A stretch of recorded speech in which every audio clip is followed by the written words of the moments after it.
Yo, Judge, watch on that chop, brother. Just see, I know Rasta. How this a carrier come from Preach and I chop this man? So this one, wonder fit this, you know. No, somebody can't drive. Watch your man.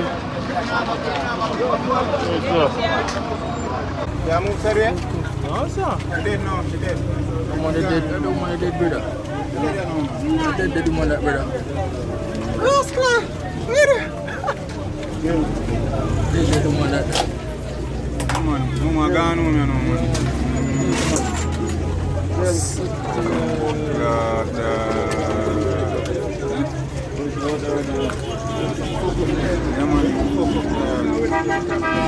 Welcome to Crime Time News and Entertainment with a Buzz. The video and pictures that you see is of an incident that took place by the Angels Toll Plaza, Toll Road, Brunswick Avenue, where it is said that an 18-wheeler that was going to enter the toll plaza and then a Honda Fit, which Miss Nelson was driving, was making the left. So therefore, one going right onto the toll and one going left from the toll. It seems as if somebody disobeyed the traffic light. Somebody either run the light or was late to go their direction. Don't know the circumstance. However, it is said that the truck that was trying to make the ride pretty much crushed out the Honda Fit. That young lady, 19-year-old that works at the fire brigade in a Stony Hill, it is said that she was coming from work on her way home. Now, people, here's the thing.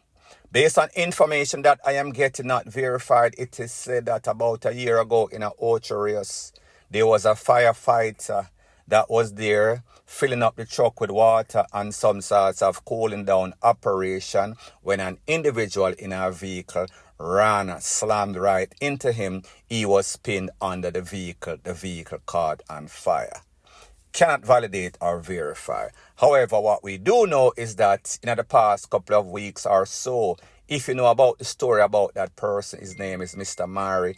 He was Stabbed to Death in a place called Gaylord, Michigan. He had left from Jamaica on vacation and was there on some sorts of work program.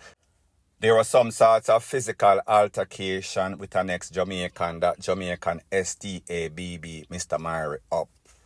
It is said that it was self-defense. The next man was not even charged. The next man was also Stabbed up very badly.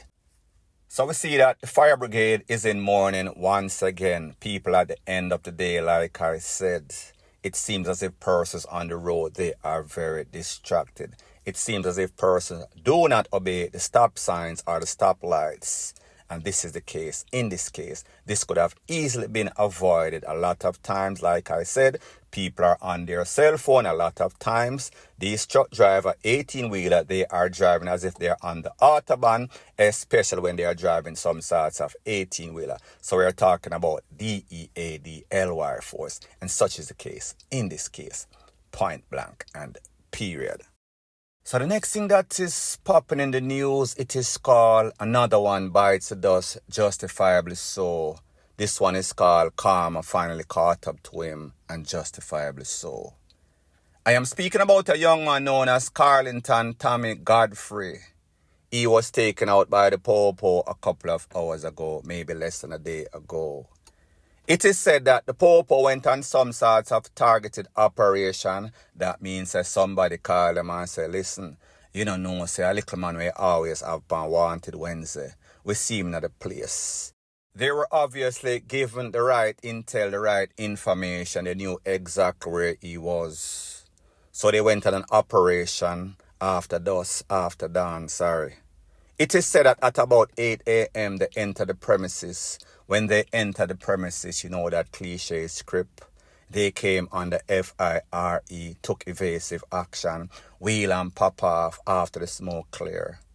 The next one bites the dust. However, in this case, it is no sort of ordinary biting the dust. People, it looked like there was some sort of BOMB, that EXPLODED in his head. Based on the pictures that are out there, not qualified for YouTube's platform, it seems as if there was some sorts of close-range, high-powered rifle that pretty much sneaked up on him or hit him when he least expected it. It was very graphic in nature. His thoughts, his memory, his marrow, everything got surgically removed by force by some sorts of high-powered rifle. Pretty much somebody with some sorts of marksmanship hit him up. But this man was no sort of ordinary person. Like I said, he was one of Westmoreland's most wanted person. He was wanted in all sorts of pie up, all sorts of jump over fence, all sorts of takeaway, all sorts of robbery, all sorts of anything that you can imagine from A to Z. So therefore they send him on some sorts of Z, permanent sleep, point blank and period. Listen, I don't know what's going on with these people. What happened right there, sir? Eh? How are you going? Anybody get hurt? How happened right there, sir? What the fuck? What happened? Oh, she reaching at the wall.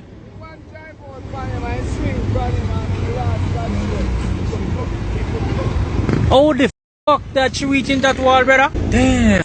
Now the next thing that is popping in the news, it is called how the FUCK, this young lady, went in that wall when she was driving parallel to the wall, going north or going south, and ended up going either east or west.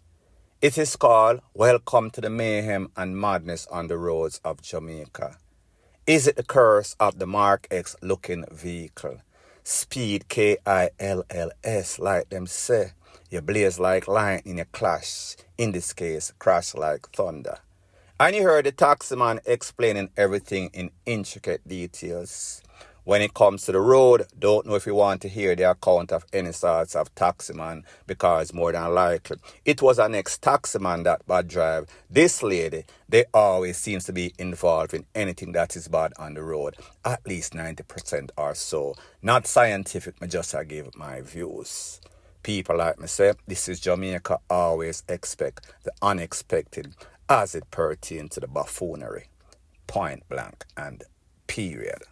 So the next thing that is popping in the news, it seems as if the Popo, JCF and the JDF soldiers are on a rampage to wipe out all of the menaces to society. Speaking about Jamaica on a whole, specifically in a Manchester, Mandeville. We see that the once tranquil place has now broke out like some sorts of sore. Such is the case maybe about a day or so ago when it is said that the Popo went on some sorts of special operation based on some information or intelligence that they were getting that a young man was in the area with all sorts of Mark X, a hype up himself. However, the people knew that he was some sorts of danger. He was not from there, some sorts of outer, unknown bad man it is called. It is said that the Popo went on an operation early in the morning and the wee hours of the morning. When they entered that premises in which they told that this person was, they came under immense fire. And you know the cliche script, they returned the FIRE. After the smoke cleared, one man was seen trying to clutch onto his life while clutching onto some sorts of tool. He was subsequently turtle rushed to the hospital. However, he was pronounced by a doctor officially. Based on information that the people must say, based on what they told the Popo, this man came to the era when people are asked, who are you? He might tell them, say, you know, say I'm a relative live from here, I'm a come from Woy, and I'm just here for a couple of while. But the people them notice, say, listen, things start get bad. Maybe this is one of the individuals that is broken out the place like so. So therefore they contact the Popo.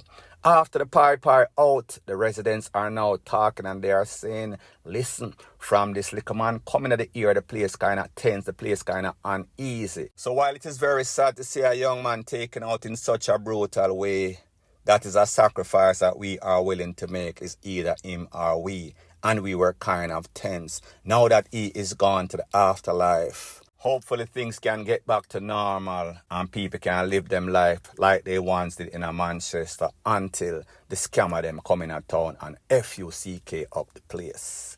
So therefore, the Popo, the JDF, military team, they are out there in drones and making sure so they monitor the place and who for stay, and who for go, meaning the afterlife goes quickly. Point blank and period. So the next thing that is popping in the news, it is called You Can't Trust No Shadow After Dark. You can't trust your mama, you can't trust your papa, you can't trust your brother, your sister, friends. You can't trust any sorts of well-known business person in Jamaica. Most of the people in Jamaica are a set of deadbeat that do not care, give a damn about their reputation. Such is the case as it pertains to well-known artist, manager, promoter Sharon Burke. It is said that she was sued on or about August 2nd of 2024 by Hardware and Lumber for the amount of about $5.6 million. And this is pertaining to some things that she got in preparation for that show in August of 2023, Chris Brown and Friends. Based on the lawsuit, it is said that she got about $6,908,927.82. However, she paid a mere $1,221,000. This left a balance of $5,687,827.82. That is what the lawsuit is for. Now, people, I am sure that when that concert was kept, Chris Brown got his deposit and Chris Brown received all the money that he needed before he touched that stage. So therefore, the top people, they were more than likely properly compensated. And knowing these promoters, maybe them give him some sorts of 649 and tell him that the rest of the money is going to be wire transferred. Don't be surprised if you see some sorts of lawsuit as it pertains to Chris Brown. However, we are speaking about the matter at hand. Now, here's the thing with a lot of these Jamaicans. Them have big talk, them have hype because them have some sorts of face card. So I am sure that she knows people in high and low places. She went to Hardware and Lumber and she told the boss, listen, we're keeping this big concert. We're going to make millions of dollars. And as soon as we get all the money from that concert, I am going to come back. As a matter of fact, I owed you $5.something million. I am going to give you an extra $1 million. So therefore, the people always buy the bait because of that face card. However, as soon as the concert was finished, and these persons were trying to contact Mrs. Burke, there was no sort of positive response and they had to take the court. But you and I know the court system in Jamaica. They are going to get some sorts of top lawyer. They are going to pay him minimal amount, way less than what they owe on this lawsuit. That lawyer is going to wheel his way into the court and get all sorts of delayed tactics.